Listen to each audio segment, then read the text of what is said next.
The seventh point that comes from this book is the power of unconditional love. And Dr. Tsabary underscores the importance of unconditional love in the parent-child relationship. This love provides a safe space for children to express themselves without fear or judgment.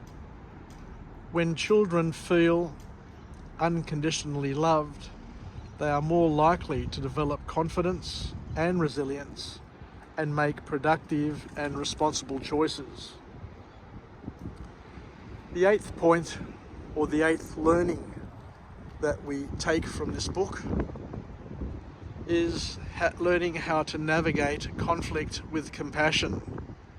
The book provides insights on how to handle conflicts with children compassionately, rather than resorting to punitive measures.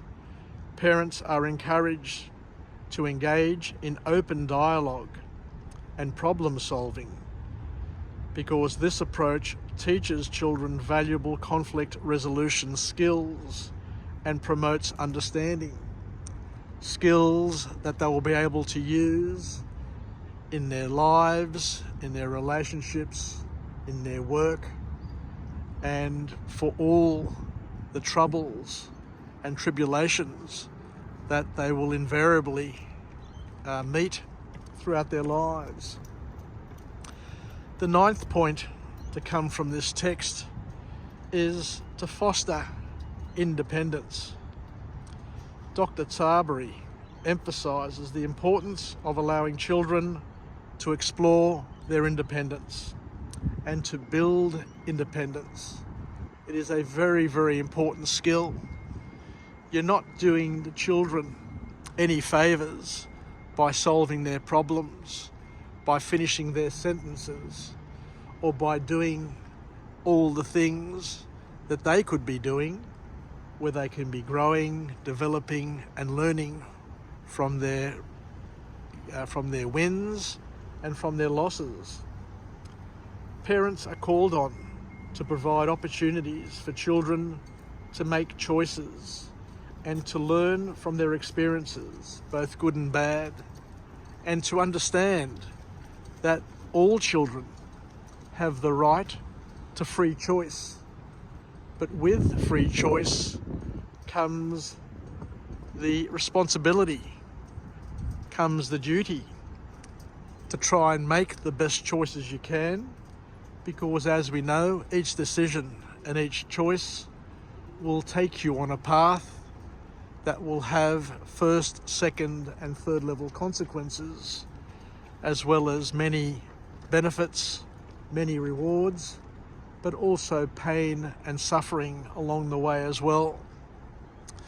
So what is good is to help children understand that the choices that they make will influence the life that they will live. So we need to encourage autonomy, because it fosters responsibility and decision-making skills, and it prepares children for adulthood and the real world. At the end of the day, as my spiritual father told me, they're not our children, they're God's children, and our job is to partner with them throughout their life, to lead them to God, to lead them to society, to integrate them with society, with family, with community, and to help them grow and develop, and to support them with their challenging times, and to celebrate with them their great wins. The last point from this book is the importance of creating a family culture. When my children were young, I remember the song "We Are Family," and I adopted that song. Instead of saying "We Are Family," the rhyme and the chorus that I engaged and used was "We are Pan Family, we are the Pan Family." And it's important to understand that we all have a responsibility to bring up children in a family environment where there is a father, where there is a mother, where there are grandparents, there are uncles, there are aunts, there are friends, there's a church community, there's God, and to use that to help build the family unit. As we said, the author encourages parents to be intentional about creating a family culture that aligns with their values. This culture should prioritise connection, open communication, and wonderful shared experiences. Shared experiences that lead to joy, shared experiences which express and relieve grief, and shared experiences that enable a healthy, balanced lifestyle. A strong family culture fosters a sense of belonging that helps children thrive emotionally and socially.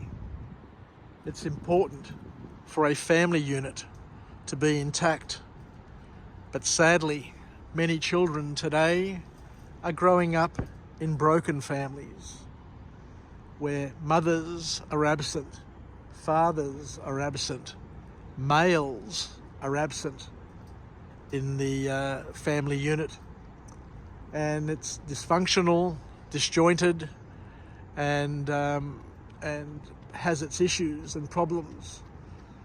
I'm not saying that growing up in a broken family will make you broken, but it can lead to unresolved issues that will follow you through life, and as the author said here, may impact your parenting style when your turn comes to be a parent. Because if you haven't experienced love, if you haven't experienced connection, if you haven't experienced all the things that most families experience in a loving, caring, balanced family unit, then by not experiencing that means that you don't know it. And if you haven't felt it, if you haven't tasted it, if it hasn't been part of your life, it becomes harder to incorporate into your style. Unless, of course, you get coached. And I remember years ago, Anthony Robbins said that we need to have role models in our lives. And just because you didn't have a good parent, just because you didn't have a good partner, just because you didn't have a good boss, doesn't mean you should stop searching for a role model in order to model and to learn from. And we are encouraged to go out there and to look for great parents who have got great families, and to ask them the simple question: what makes it work for you? What is it about your family that I can take and learn from and help me become a better parent, a great parent? So thank you very much once again for joining me on this episode of Jim's 5am Club, where we examined the Awakened Family book by the author Shefali Tsabary, and we've stepped through a number of key learnings, and I'll remind you what they are again just briefly. The key learnings are: we need to be conscious in our parenting style. A parent needs to be and see themselves as a guide. We need to understand the child's perspective, be aware of emotional awareness, disentangle our personal issues, encourage authenticity, understand the power of unconditional love, navigate conflict with compassion, foster independence, and create a family culture. So I think I'll leave it there. So this has been a two-part series. I've had to split this book into two parts because there are so many learnings. So if you can listen to both, follow both, that would be great. Take care, everybody.